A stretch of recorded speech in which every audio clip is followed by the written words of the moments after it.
everybody? How y'all doing? It's your boy Prince Salmonia from the Shoda Lucian Dojo, and welcome guys to the first episode of the series called Interview with the Masters.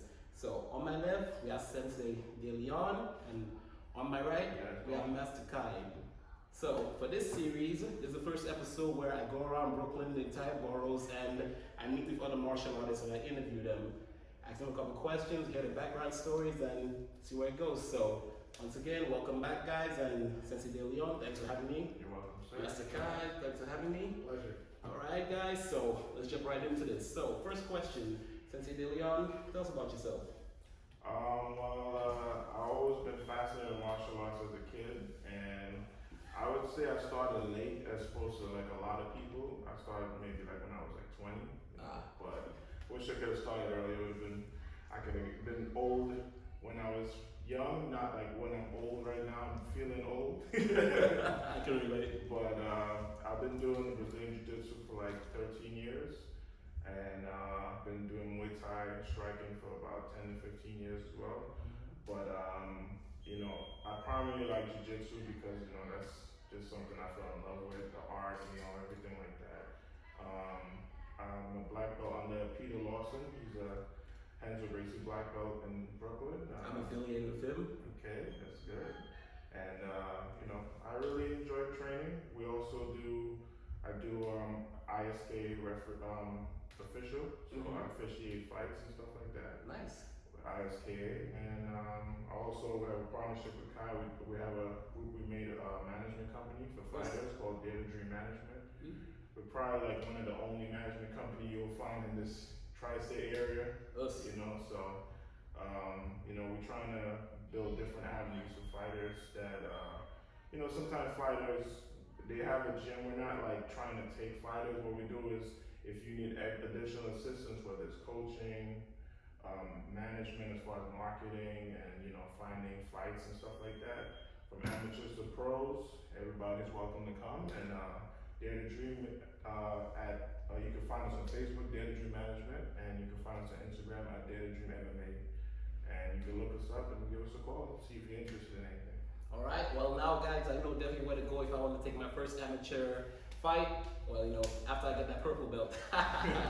Alright, thank you Sensei Daylon. Master Kai, tell us a bit about yourself. Oh man, despite my looks, I'm actually 41. I've been doing martial arts now. I told you it's a family of you guys. Ooh, man, since I was about 10 years old, I watched some old Bruce Lee things. I did some Karate Kid stuff also too. I was training in the parks as a young kid. Back in the day, we used to actually go outside and travel. So me and my cousin Daniel, we went over there. We were training in the parks together. We had books. My mom couldn't afford anything, so she put us in a free beacon program, and that's when I got my first start from martial arts. It was Koga Ryu Ninjutsu underneath Robert Hernandez, underneath Ronald Duncan, and also Phyllis Vasquez. So the lineage goes very high up from there. From there I did Taekwondo for some time. I actually did Aikido for God knows how long. I did Judo also, and then I come to find myself doing Brazilian Jiu-Jitsu too. I have a brown belt underneath Professor Daylon over here, so I've been doing Jiu-Jitsu now for about 10 years. So it's been a very long road. So I don't want to go through accolades or anything, but you can look up my name and find out all that stuff. So that's not what the interview is about. Alright, no problem. Well, Master Kai, excuse me. I'm so glad that you mentioned some of the martial arts karate stuff, because guys, for me, I admit it, I first got interested in martial arts through those karate movies. Those old movies that came out, be like, all these things. Yeah. Imagine watching that with your grandma's like you go out in the backyard trying to do that until you fall down and bust your toes, but it's still fun, right? Concrete is the best learner. Oh yes, it's the best learner. It can make you humble yourself. So, alright, so tell me, Professor Leon, when you first started, what made you what really pushed you to actually venture into martial arts? Did you take it seriously as you did? No, I had a cousin, he's passed away since, but he used to always be into martial arts.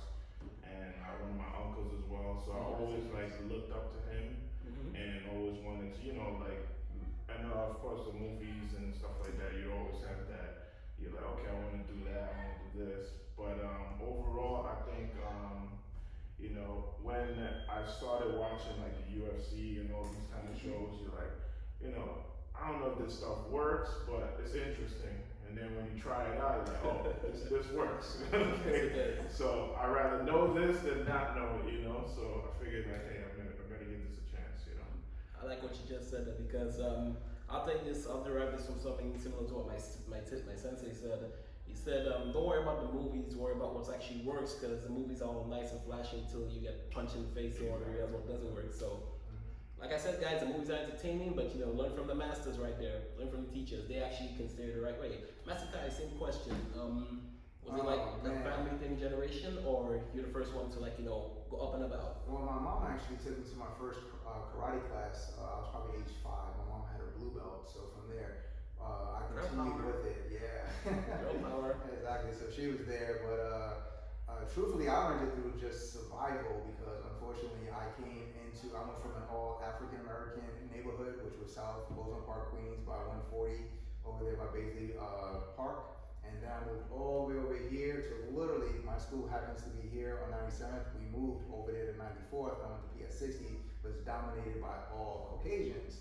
And I happened to be one of probably 3 minorities in that school, and I got beat up a lot. Beat up and jumped a lot.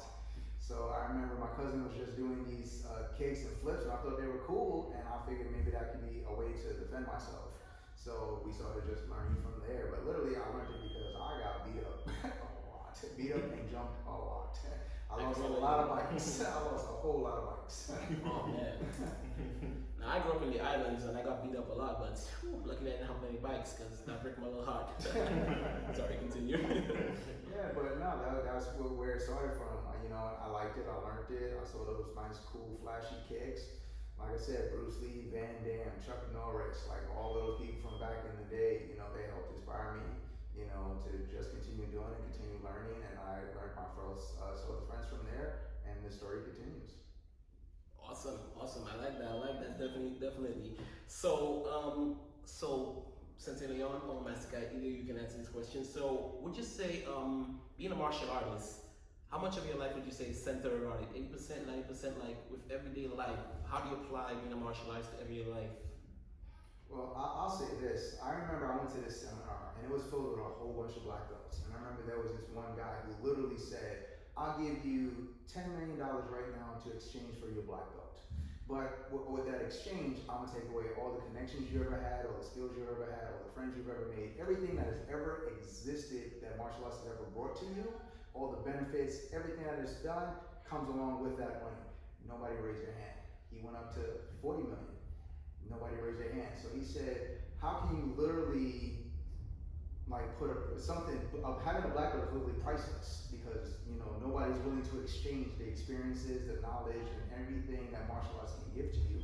So it's so vital for so many people. We have females we've had domestic violence, attacked, all these type of things. They come to us. Women, where their last defense when their kids are getting out of line, they're like coming over here, like, oh my God, you need to help us out. Like they literally scream for help. So martial arts helps with so many different things, from discipline to self-confidence and just building things back to normalcy. I like that. I agree. Martial arts does have a certain level of discipline aspect to it that I really do respect because I was kind of a rough head back in the day, and coming into martial arts, I started roughly like 3 years ago. And my teachers really humbled me because, like I said, I refer back to the movies. You go around thinking that you stuff, and when you're a big guy, you think you're the toughest until you get humbled by a shorter guy. Got you willing to switch your teeth. For real. Last dragon. For real. Shout out to Bruce Leroy. Watch it, Sensei. Martial arts impact for me and just watching in life in general, I think it's necessary, first of all. If you're not doing martial arts, you're doing yourself a great disservice. It puts you in uncomfortable positions, besides being humble, but it puts you in uncomfortable positions that you wouldn't be in life and otherwise, and it kind of helps you deal with other stuff like more calmly than people would be like, you should be like wilding out right now. Like, I am on the inside, but I understand there are consequences for every action and such. But you can kind of think your way through stuff, and I find that I use that a lot in my daily life and my job and everything. I work at an ambulatory center in Queens Endoscopy, so if you ever need to get your prostates and colons and everything checked, your stomach, come see us. You know, we do that too. But outside of that, being in that kind of environment, you know, a lot of stress has come with it. But my martial arts and time that I put in, I feel like it helps me deal with a lot of that kind of stuff. And back to the point I was making, as far as I believe everyone should train, because you know, if you've never been hit or you've never been choked or any kind of thing like that, you really don't understand how vulnerable you are. Most people have this idea in their head that, you know, they're, oh, kick this dude's ass and do this and that. And be like, listen, Guilty as charged. if you could last 5 minutes with one of my 1 to 2 year students and you've never trained before, I'll give you props. And no one's done it yet. So that's the ratio is not very good. You can be an athlete, doesn't matter. Once you do martial arts, you put yourself out there and then you realize, like, okay, you either learn from it or you leave ignorantly and think, there's just a few people that did that. I can beat everybody else. But listen, if you've never done martial arts, that means you're doing yourself a disservice, I feel like, you know. And yeah, martial arts is, even if it's not related to martial arts, you can still use martial arts. I feel like it can be used everywhere. And you know what? I'll definitely agree with that, because you're an essential worker, more or less. So am I. I work in nursing homes and stuff, and at CNA PCT. And you did make a point that I really do apply to life, because there has been plenty of times when I have been in stressful situations. Okay, guys, how y'all doing? What's up? How y'all doing? It's your boy Prince Omonian. So for this interview, I'm gonna chime in a couple of times because unfortunately some of the footage got lost whilst the interview is conducted. So I'm gonna fill in the blanks on some of the stuff that's been said. So essentially here, I was about to explain to Sensei Daylon that there have been a certain amount of times that throughout my job working as an essential worker where there have been very stressful situations where it can be so stressful that if you don't have a calm mind, you can go buck wild. And I was going to relate to him a story where there was someone who was in dire need of medical assistance, and everybody was not prepared because we were overrun by the bug. And I essentially jumped into action and did what I had to do to get the person to the hospital where they need to get the full medical attention. And someone asked me how comes I was so calm, because everybody was afraid because the equipment was not there. Because remember, if you guys remember, for the virus and the bug, there was certain times equipment and places said they didn't have all the stuff that they needed to actually help people. And the person was VIP, and everybody was like, uh-oh, they didn't want him to go see God or go see heaven on the conscience. So I did what I had to do. I performed some CPR and stuff, and I kept calm. And I thank my martial arts training for that, to keep me calm in that situation. Otherwise, nobody would have been calm in that room, and I would have just been with the crowd being all emotional and stuff, and the guy would not be able to make it. He's alive and well, then he's happy. I'm not flossing here, but you know, this is just to emphasize how learning martial arts can help keep your spirit calm in dire needs and in certain situations where it can be overwhelming. So more or less say, Sensei Daylon is right. Learning martial arts can help you keep calm in situations where things can get full, like wild and over emotional. Anyway, back to the clip. So I feel like coming in with that energy, you know, you can have more open discussions. You don't have to agree. You can leave even further apart than you started, but you'll have that understanding that, you know, we can conversate and still see our differences or where we agree. And, you know, as far as that goes, that's how it is for me, you know, religiously and spiritually. I use it like that. Us.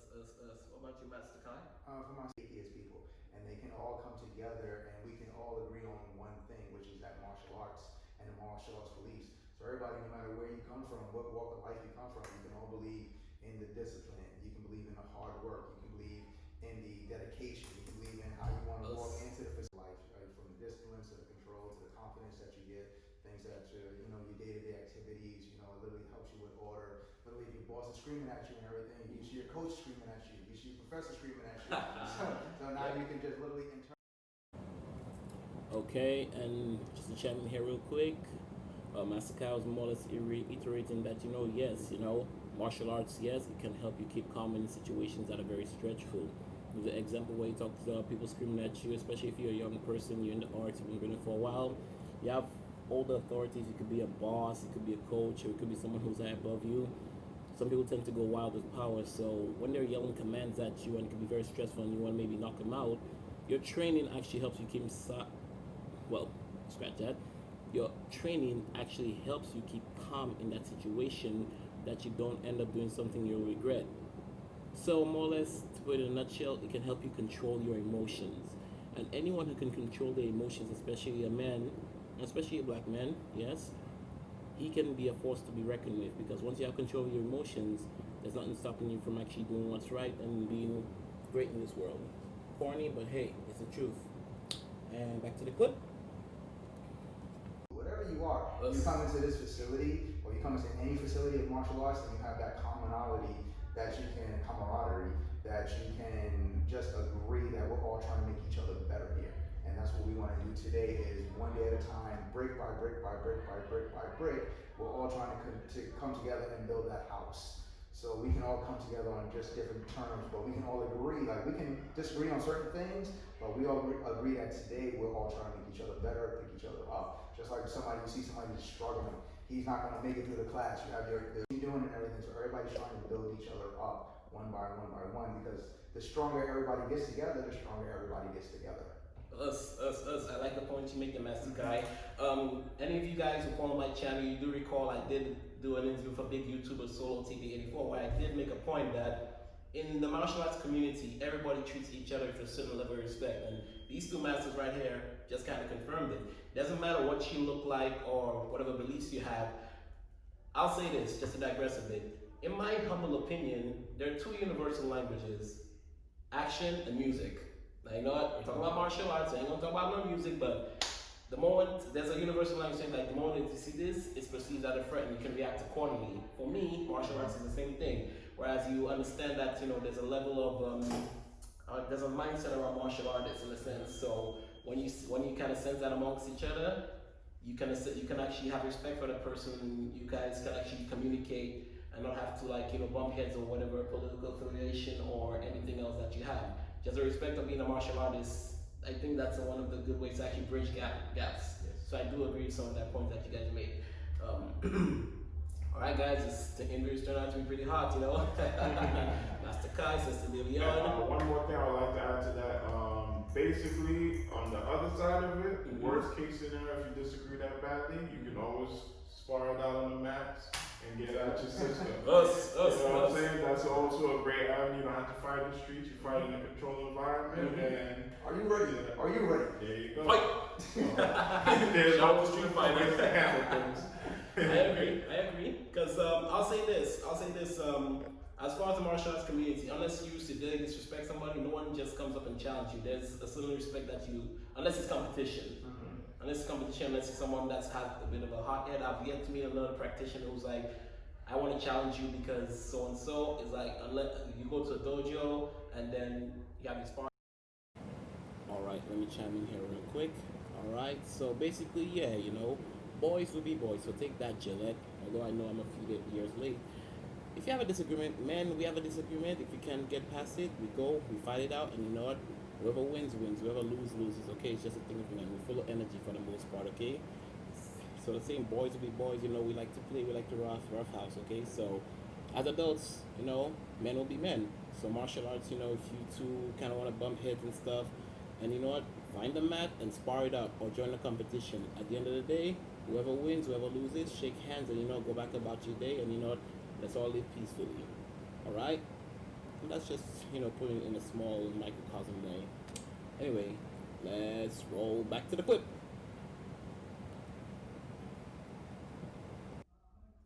Alright, Sensei, you were about to tell us about the saying? So basically, it's like saying, if you're in a garden, it's better to be a warrior in a garden than not knowing how to protect yourself if there's war. So you don't have to use martial arts to fight or prove that you're better than anyone, but it's a very useful tool when you need it, you know, so I'd rather have it than not have it. Yeah, there's an old statement that we used to have. It's better to have and not need than need and not have. I agree. So guys, to chime in here essentially, to kind of put it in simplest form or simplest terms, martial arts is like insurance, okay? It's better to have it than not have it, you know? It's better to be safe than sorry, you know? those kind of things. So it's better to have the skills to protect yourself than be caught out there slipping. So don't be caught out there slipping. I don't know if I'm actually using that term right. Again, forgive me. I'm an island boy, so we say different terms from time to time. What I'm gonna say.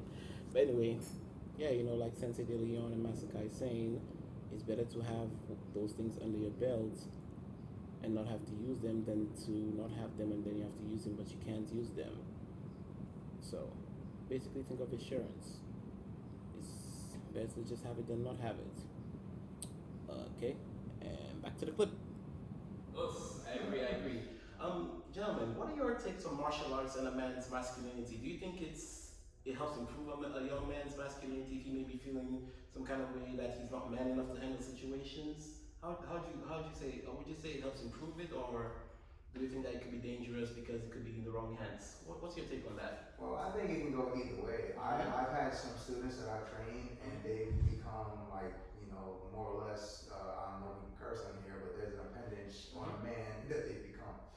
So it can go both ways. Normally when you have those bad apples, you get rid of them because you don't want to know, and we have that issue sometimes with kids that once they start learning, like they were getting bullied before, but now they're starting to get their confidence up, and now they're starting to get their knowledge up, and now they're starting to know their techniques, and now they're realizing, hey, guess what? I'm no longer going to get bullied. I'm no longer going to have these things happen to me. And now, but unfortunately, instead of using it just for self-defense, now they start using it to start picking on other kids, or basically know, hey, guess what? If you do this, guess what? I can do this, and I can do this, and this. So now they, in turn, become the bullies.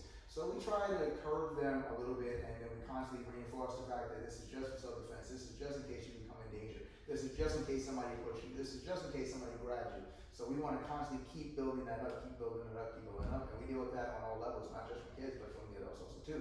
I'm sure he's had some idiots that have taken what he's shown and tried to use it other ways. The best thing that we need to do is once we see it going the wrong way, we either need to curve it back or that has to go. We gotta get rid of the bad fruit because then it'll spoil the whole entire bunch. So either we can start to steer them back to the right direction, or if not, we gotta eliminate them or get rid of them. Yeah, I feel like if you have a consistent energy, that if everyone's not following that, it's kind of easy to tell who's we're not all the same, but we all have the same kind of energy. Like if it's not about betterment, and you can tell. Like I'll give you an example. We had a guy that trained with us. This is probably back like 2013, and probably like in the second month of training, we found out he was an MS-13 member. Oh, Shaka Zulu. Right. So basically, he was just becoming a better weapon for gang-related stuff. And I had a heart-to-heart, and I explained to him it's not personal, but this is not what our intentions are. Our intention is not to make you a better person so you can be an efficient criminal. More efficient. I don't want you to become an efficient criminal. So this is good men here. Yeah, this is not what it's about. You know what I'm saying? You're not learning to be bullies. You're just learning to make sure you can stand your ground and handle yourself.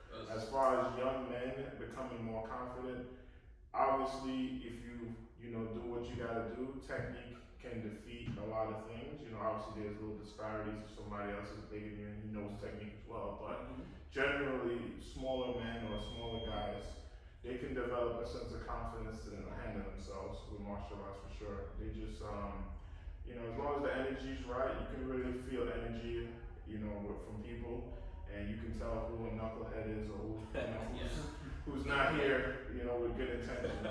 With that being said, even martial arts, there's no guarantees. Like people think like everybody in martial arts is a good guy, or it's the respect on the mats might be there, but when they leave, they can be a totally different person. So you can't weed every single person out, but you can do your best when you see some problem arise, and you try to take care of it. But in general, truth be told, you can have a snake as a baby, and it might behave good, but it still has venom and it can still bite.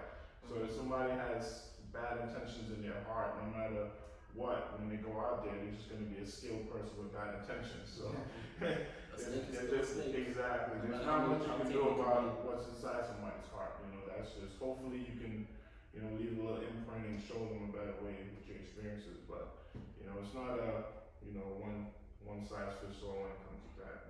Yeah, also even to touch on that also too, here when we have younger guys that come here, because like I said, I'm in my 40s, he's in his mid-30s. 36. Yeah. I'm in my late 20s. We're We're a couple of generations here. Yeah, so we have young guys that come in here, they don't have fathers, they don't have male figures, they don't have strong male role models. So we actually, I can't tell how many times we've had mat chats that we're actually schooling the young guys. And it can be exactly, and it can be anywhere between relationship issues to mom and dad issues to friendship issues to hey, they never spoke to a girl before. Exactly, yeah, we have all types. Like it gets deep in there, and it's kind of like we start speaking, and they kind of like crowd around us, like younglings just trying to learn. Sometimes the master guys. Exactly.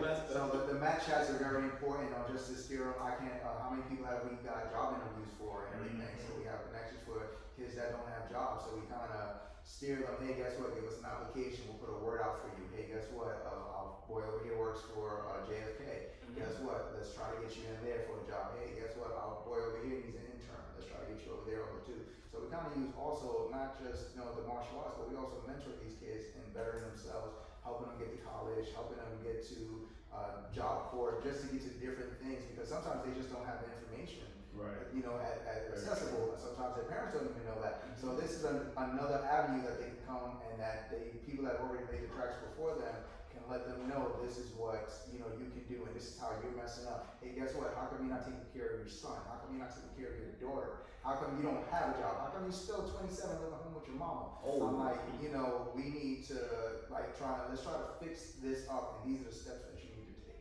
I like what you said because I've always had the good impression that martial artists, some of the good martial arts teachers can also be good figureheads for some of these young kids that could be misguided. They can actually, like you said, the networking. I really like that you touched on the point of the networking, where you come to the teacher, he may be able to help you out or something like that. He can tell you at a certain age, there's certain things you should accomplish as a man to actually better your life. And I do like that in martial arts in the Korean that they actually do mentor young boys for stuff like that because a lot of them, I'll use myself for example, we didn't really grow up with fathers. I had a couple of father figures, but they weren't really the ones to actually teach me how to be a man. I learned how to be a man in my early 20s, where I happened to come to a certain sector of the online community, and then I reached out to a brother, and he was martial arts, and he brought me along to school. But I do appreciate that we have good senseis like you guys who actually can see that and actually put good blueprints in the young boys so that they don't go around there and have thrash them. They can actually stand their ground, stand on their square, and stand by their beliefs. And that's one of the things I do enjoy about martial arts because for me, I was very timid for a while, and then when I started realizing that, not because I disagree with you or you disagree with me that you can thrash me, I can actually stay on my square and actually be more confident. So one of the things with martial arts, I do appreciate that confidence right there.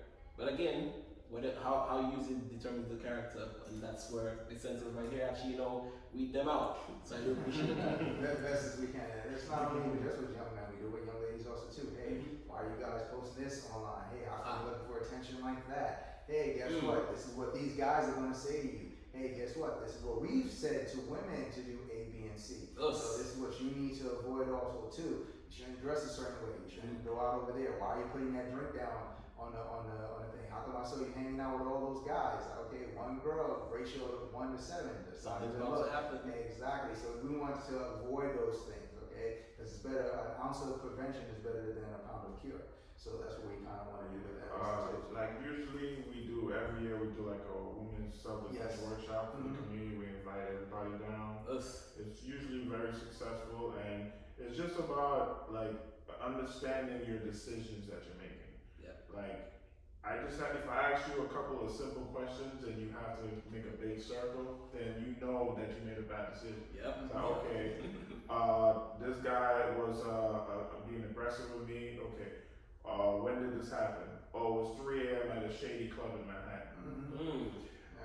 Not that it's okay for a man to do that, but the reality of this world is everybody is not great at it. It's not a great character. It shouldn't be that way, but you have to be smart about the positions you put yourself in, because you can't just assume everybody will behave. It's just the way the world works. So you just have to make better decisions, and that's for women and men. If you can't explain and you don't know why you're doing a certain thing, then maybe that's what you're not supposed to be doing. You know, Exactly. have a reason and a thought process behind everything you do.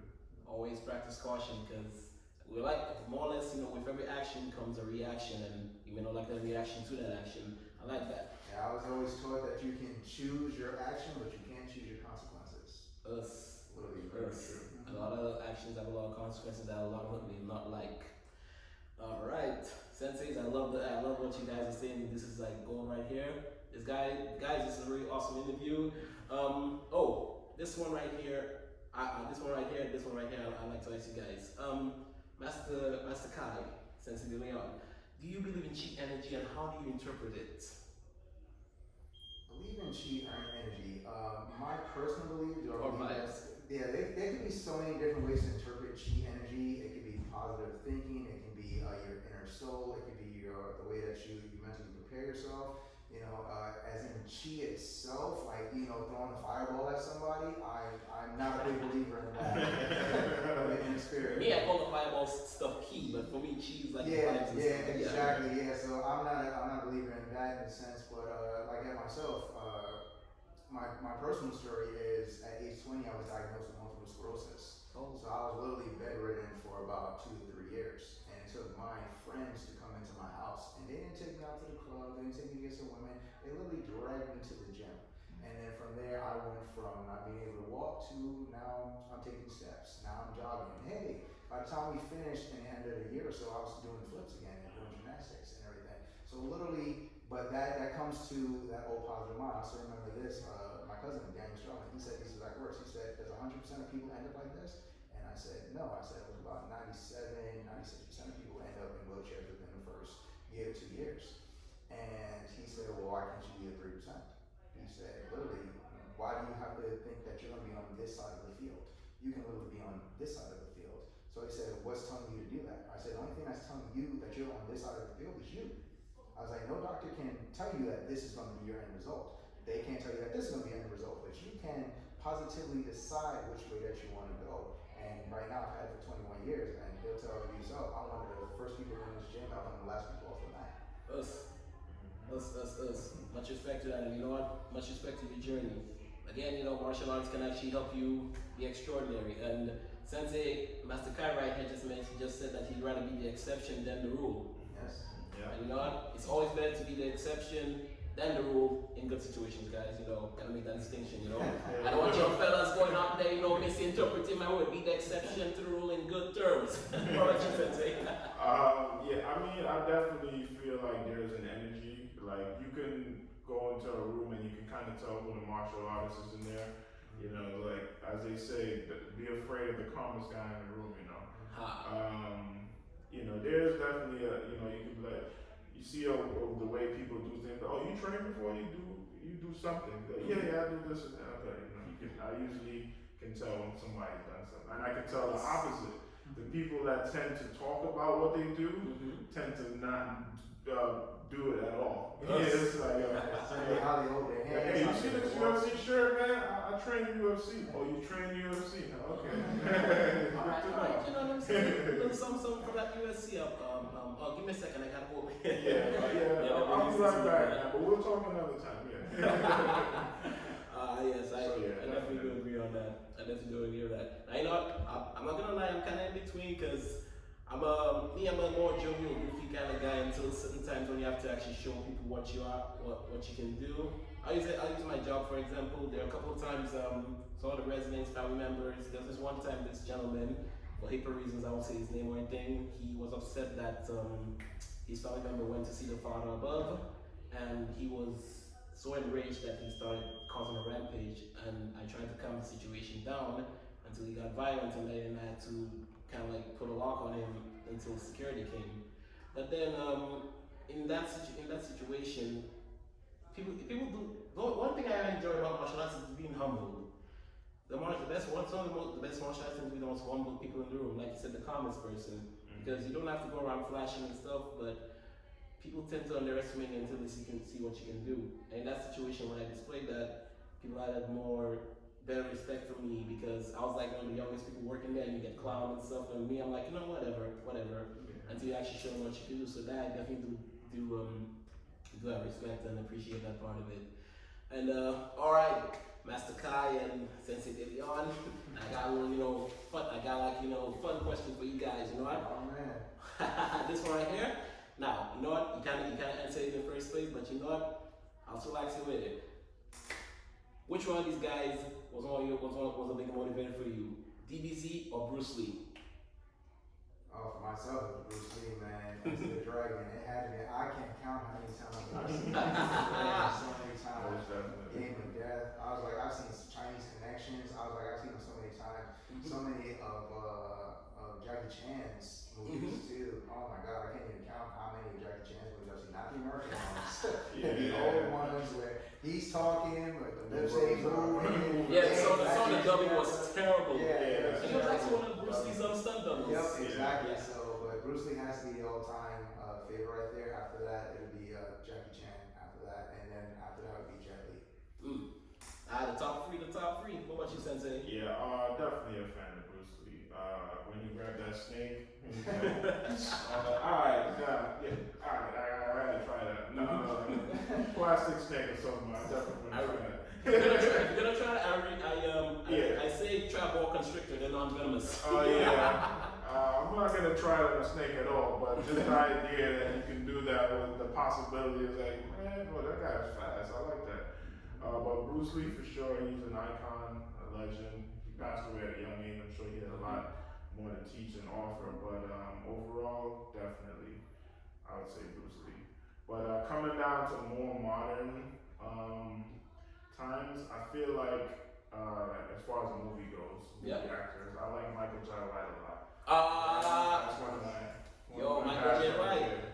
Yeah, I just like his thought process behind everything he does, his methodology, and the way he opens up his mind to as far as like other avenues. He's not very one track. He takes a little bit of this, and sees what's good here and that. I like that idea of incorporation and thinking.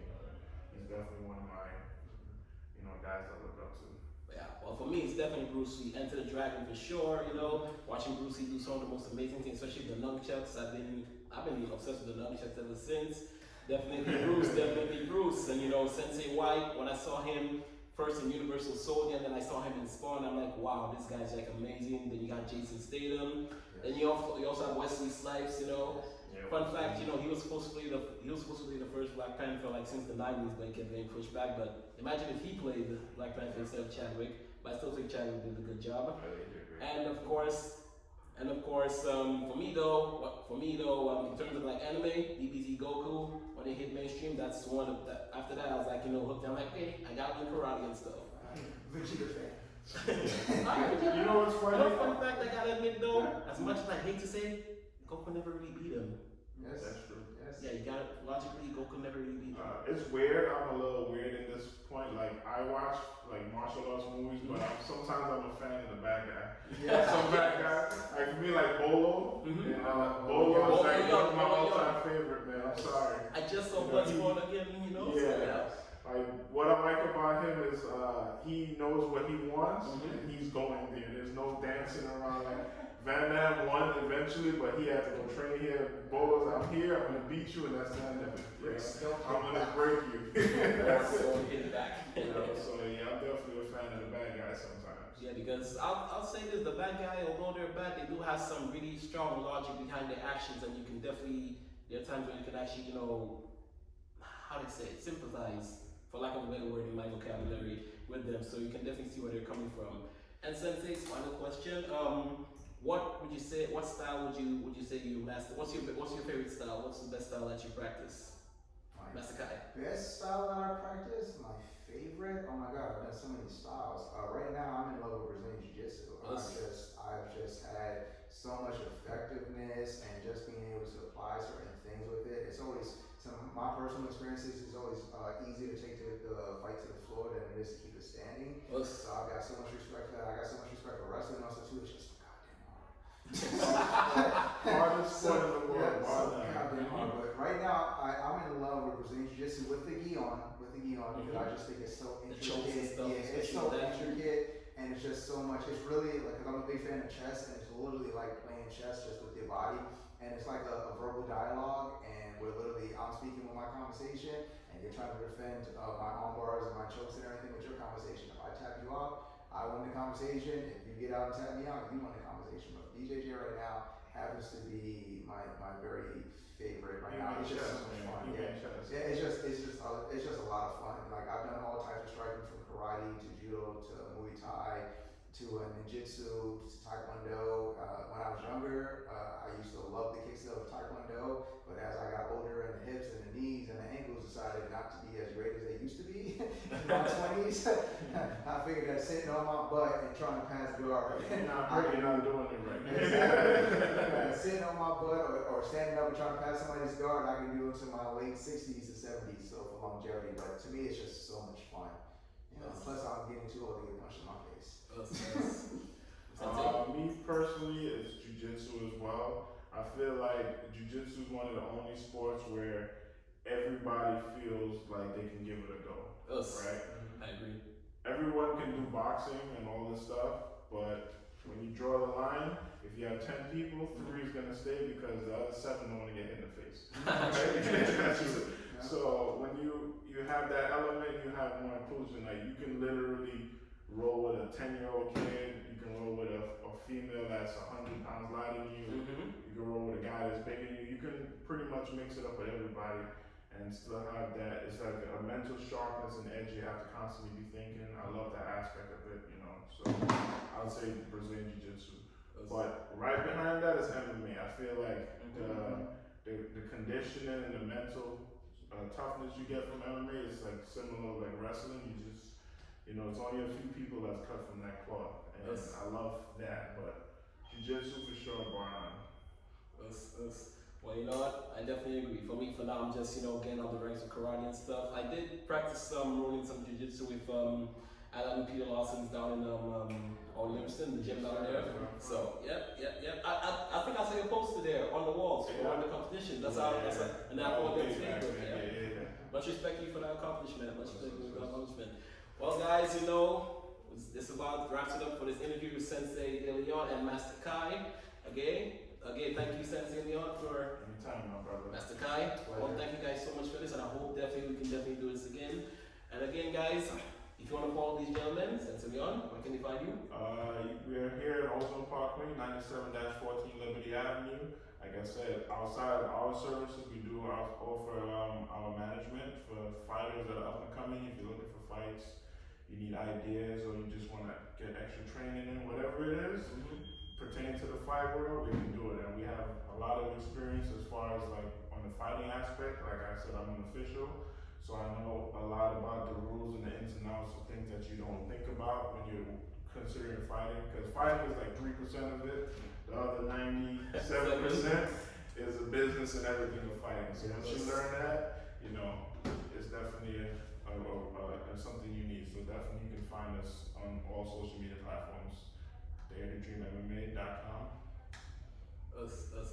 And guys, I'll definitely be posting some of their chats, some of their stuff in the links in the description for the channel, so feel free to follow them.